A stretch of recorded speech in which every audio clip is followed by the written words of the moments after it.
সুপ্রিয় শিক্ষার্থী, কেমন আছো সবাই? আশা করি ভালো আছো। আমি তোমাদের Ratan sir city central school and college Rajshahi শাখা থেকে সপ্তম শ্রেণীর বাংলাদেশ ও বিশ্ব পরিচয় ক্লাস নিয়ে তোমাদের সামনে উপস্থিত হয়েছি। আজকে ষষ্ঠ অধ্যায়ে পার্ট 4 নিয়ে আলোচনা করব। তো চলো শিক্ষার্থীরা, আর দেরি না করে আমরা আমাদের ক্লাসের দিকে যাই। আজকে আমাদের আলোচনার বিষয় পার্ট 4 এ ভোট ও ভোটাধিকারের প্রয়োগ এবং নির্বাচনের প্রতিদ্বন্দ্বিতা নিয়ে অর্থাৎ ভোটদান প্রক্রিয়াটা, ভোটটা কি, তারপরে ভোট অধিকারটা কি এবং সেটা কিভাবে প্রয়োগ করতে হয়, আর সবশেষে নির্বাচনের প্রতিদ্বন্দ্বিতার নিয়ম সম্পর্কে আমরা জানব। তো চলো, সবার আগে আমরা জানি নির্বাচনে যে পদ্ধতি, তার আগে তোমাদেরকে বলে রাখি অবশ্যই সবাই মূল বই এবং পেন্সিল সঙ্গে রাখবা, কারণ আমি এর আগে তোমাদের বলেছি গুরুত্বপূর্ণ লাইনগুলো আন্ডারলাইন করে দেব এবং বলে দেব।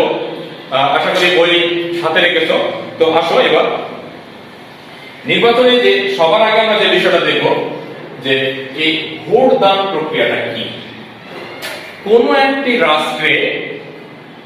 রাষ্ট্র পরিচালনার জন্য একজন প্রতিনিধি প্রয়োজন হয়।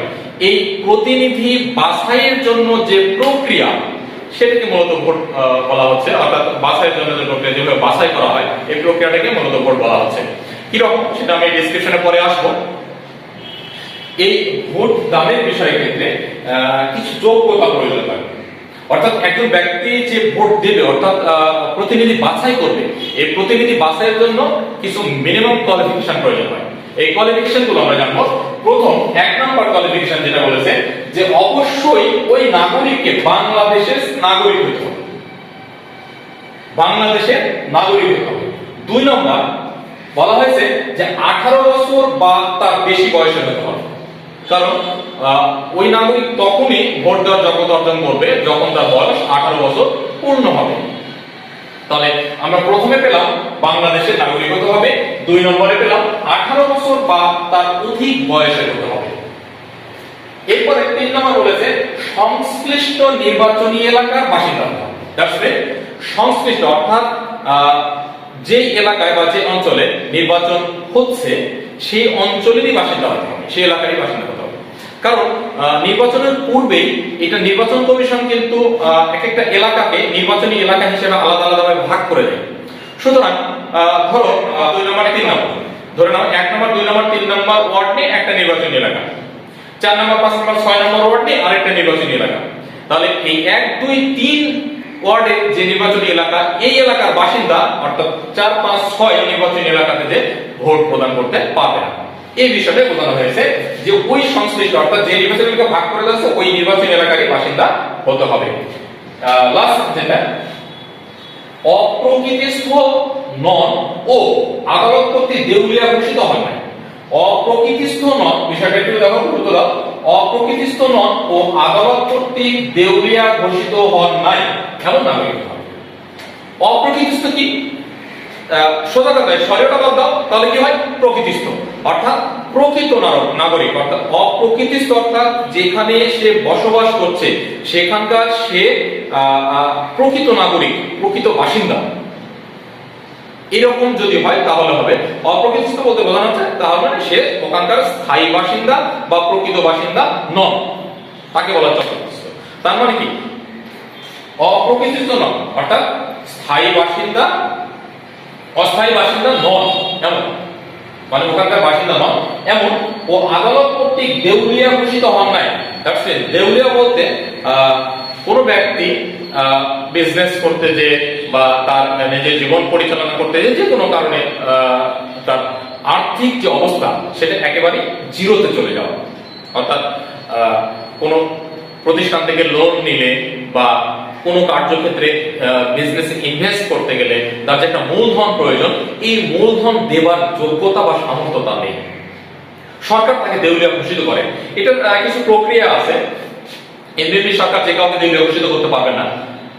বিষয়টা হচ্ছে, ধরো একজন ব্যক্তি বড় একজন বিজনেসম্যান, একটা এক্সাম্পল, একটা বড় বিজনেসম্যান কোটি কোটি টাকা লোন নিয়ে সে বিজনেস করছে, করতে করতে এমন একটা পর্যায়ে সে বিজনেসে লস খাইতে খাইতে এমন একটা পর্যায়ে চলে গেছে যে তার নিজের যে সামর্থ্য, এই সামর্থ্য দ্বারা এগুলো পরিশোধ করা তার পক্ষে সম্ভব নয়। তার বিরুদ্ধে মামলা হইল, মানে পাওনাদারীরা তার কাছে মামলা করলো আদালতে, যে তার যে সম্পদ আছে সেটা যে তার পরিশোধ করা সম্ভব না, তখন সরকার বা রাষ্ট্র তাকে দেউলিয়া ঘোষিত করে। অর্থাৎ ওই ব্যক্তিকে আর অন্য কোন ইনস্টিটিউট বা প্রতিষ্ঠান যেন আর লোন বা আর্থিক সহায়তা না করে, কারণ তার কাছ থেকে ফেরত পাওয়ার কোনো সম্ভাবনা নেই। এই ধরনের ব্যক্তিকে বলা হচ্ছে দেউলিয়া। সে কথা বলা হয়েছে যে অপ্রকৃতিস্থ নন ও আদালত কর্তৃক দেউলিয়া ঘোষিত হন নাই এমন নাগরিক হতে হবে।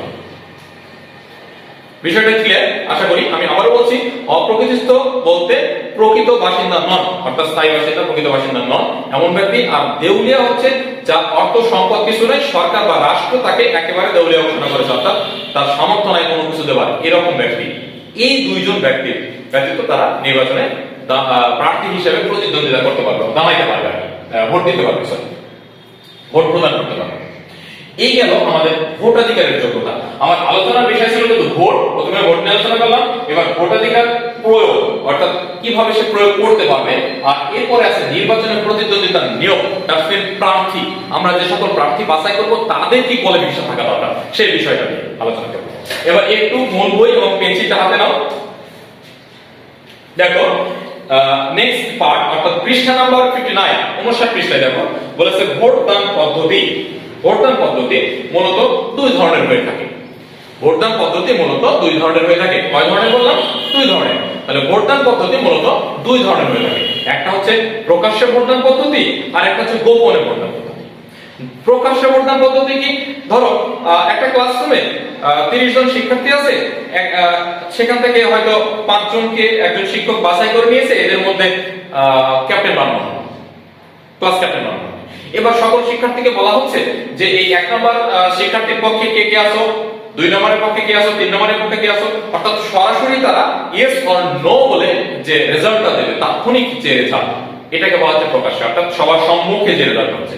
আর গোপন ভোটদান, যেটা আমাদের দেশ সহ বিভিন্ন দেশে মানে প্রচলিত আছে, যেটা ব্যালট পেপারের মাধ্যমে গোপনে ভোট দেওয়া হয়, এটাকে বলা হচ্ছে গোপন ভোটদান পদ্ধতি। তাহলে ভোটদান পদ্ধতি আমরা কয় ধরনের জানলাম? দুই ধরনের, একটা প্রকাশ্য, একটা গোপন। এরপরে আসো যেটা সর্বশেষ আমাদের আলোচনার বিষয়, নির্বাচনের প্রতিদ্বন্দ্বিতা নিয়ম। একটু মনোযোগ দাও। দেখো 1 নম্বরে বলা হয়েছে যে কোনো কাজ, অবশ্যই বইটা খেয়াল করো, বই পেন্সিল সহ, যে কোনো ব্যক্তি নির্বাচন কমিশনে নিবন্ধিত যে কোনো রাজনৈতিক দলের পক্ষে বা নির্দলীয় হিসেবে প্রতিদ্বন্দ্বিতা করতে পারবেন। অর্থাৎ যে কোনো ব্যক্তি নির্বাচন কমিশনের মধ্যে সে যে কোনো দলের পক্ষে বা বিপক্ষে অবস্থান নিতে পারবেন। এই ব্যাপারে নির্বাচন কমিশন বা কেউ তাকে কিছু বলতেও পারবে না, করতেও পারবে না, তার একটা ব্যক্তির স্বাধীনতা রয়েছে। 2 নম্বরে বলেছে প্রতিদ্বন্দ্বিতাকারী ব্যক্তি অবশ্যই বাংলাদেশের নাগরিক হবে, যেটা আমাদের ভোটদানের ক্ষেত্রেও কিন্তু বলা হয়েছে, অবশ্যই বাংলাদেশের নাগরিক হতে হবে। 3 নম্বরে বলেছে প্রার্থীকে নির্দিষ্ট বয়সের অধিকারী, ভোট প্রদানের ক্ষেত্রে 18 বছর, যেমন এটিকে একটা নির্দিষ্ট বয়স বলা হচ্ছে। আর প্রার্থী হিসেবে প্রতিদ্বন্দ্বিতা করতে চাইলে 25 ইয়ার্স, অর্থাৎ 25 বছর লাগে। আমি বলছি সেটা আসছে এখানে। প্রার্থীকে নির্দিষ্ট বয়সের অধিকারী হতে হবে, যেমন জাতীয় সংসদ সদস্য পদে এবং উপজেলা চেয়ারম্যান ও কমিশন পদে প্রতিদ্বন্দ্বিতার জন্য কমপক্ষে 25 বছর বয়স হতে হবে। এটা প্রার্থী হিসেবে যোগ্যতা। আর 4 নম্বর বলেছেন অপ্রকৃতিস্থ বা রাষ্ট্র কর্তৃক দেউলিয়া ঘোষিত হননি এ ধরনের ব্যক্তি প্রতিদ্বন্দ্বিতায় অংশগ্রহণ করতে পারবেন। আর যারা দেউলিয়া ঘোষিত হয়েছে বা অপ্রকৃতিস্থ নাগরিক, তারা অংশগ্রহণ করতে পারবেন না। আমরা কিন্তু অপ্রকৃতিস্থ এবং দেউলিয়ার বিষয়টি নিয়ে আলোচনা করেছি, যার কারণে আমি এখানে করছি না। পয়েন্ট নাম্বার 5, সরকারি চাকরিতে কর্মরত অবস্থায় প্রতিদ্বন্দ্বিতা অংশগ্রহণ করতে পারবে না। অর্থাৎ কোনো ব্যক্তি সরকারি চাকরিতে কর্মরত অবস্থায় আছে, এই ধরনের ব্যক্তি প্রতিদ্বন্দ্বিতা অর্থাৎ প্রার্থী হিসেবে দাঁড়াইতে পারবে না। সর্বশেষ কিছু কথা বলবো। আজকে আমাদের আলোচনার বিষয় ছিল এটাই, যে ভোটাধিকারের যোগ্যতা এবং প্রতিদ্বন্দ্বিতার নিয়ম। এই দুটো ছিল আমাদের মূল বিষয়। একটা হচ্ছে ভোটাধিকার প্রয়োগ এবং নির্বাচনের প্রতিদ্বন্দ্বিতার নিয়ম, এই দুইটা বিষয়। তাহলে ভোটাধিকারের যোগ্যতা আমরা দেখলাম, প্রতিদ্বন্দ্বিতার নিয়মও এটার সাথে অনেকাংশে মিল রয়েছে। এবার সর্বশেষ, বাংলাদেশে সব ধরনের নির্বাচন পরিচালনার দায়িত্ব নির্বাচন কমিশনের। আমি এর আগে বলেছিলাম, তাহলে বাংলাদেশে সব ধরনের নির্বাচন পরিচালনার দায়িত্ব কার? নির্বাচন কমিশনের। এক্স্যাক্টলি, নির্বাচন কমিশনের। প্রতিদ্বন্দ্বিতা করতে ইচ্ছুক ব্যক্তি নির্ধারিত সময়ের মধ্যে নির্বাচন কমিশনের কাছে মনোনয়নপত্র জমা দেয়। কার কাছে জমা দেয়? নির্বাচন কমিশনের কাছে। নির্বাচন কমিশন নির্দিষ্ট নিয়মের ভিত্তিতে মনোনয়নপত্র বাছাই করে, যারা শর্ত পূরণ করে তাদেরকে প্রতিদ্বন্দ্বিতা করার অনুমতি দিয়ে নির্বাচনী প্রতীক বরাদ্দ করে। নির্বাচনী প্রতীক নিয়ে আমরা গত ক্লাসে আলোচনা করেছি। নির্বাচন করার জন্য এক একজনকে এক একটা ধরনের প্রতীক দেওয়া হয়। ধরো কাউকে ওই যে চেয়ার মার্কা, তারপরে কাউকে আপেল মার্কা, এরকম বিভিন্ন মার্কা যে দেওয়া হয় সেটাকে প্রতীক বলা হচ্ছে। অবশেষে নির্ধারিত দিনে নির্বাচন অনুষ্ঠিত হয়। ভোট গণনায় সবচেয়ে বেশি সংখ্যক ভোটপ্রাপ্ত ব্যক্তিকে নির্বাচনে কমিশন চূড়ান্তভাবে নির্বাচিত ঘোষণা করে। এই ছিল আজকে আমাদের ছোট্ট একটা আলোচনা পার্ট 4 নিয়ে। তো আশা করি তোমরা বুঝতে পেরেছো প্রিয় শিক্ষার্থী। এই পার্টটা তোমরা কমপক্ষে 2 বার নিজেরাই রিডিং করবে এবং তোমাদের দৃষ্টিতে যেগুলো গুরুত্বপূর্ণ আন্ডারলাইন, আমি তো আন্ডারলাইন করে দিলাম, এগুলো গুরুত্বপূর্ণ আন্ডারলাইন তোমরা আবারও টাচ করবে এবং মিনিমাম 10টা এসকিউ তৈরি করবে। মিনিমাম 10টা এসকিউ তৈরি করবে এবং যদি সম্ভব হয় তাহলে অবশ্যই গ্রুপে পোস্ট করবা, আমি সেটা দেখে দিব। তো আজকের মতো আজকের পার্ট এখানে শেষ করছি। আবারও আগামীতে আমরা নতুন একটি অধ্যায় এবং নতুন পার্ট নিয়ে তোমাদের সামনে হাজির হব। ততক্ষণ অবধি সবাই ভালো থেকো, সুস্থ থেকো, নিজের খেয়াল রেখো। ধন্যবাদ সবাইকে।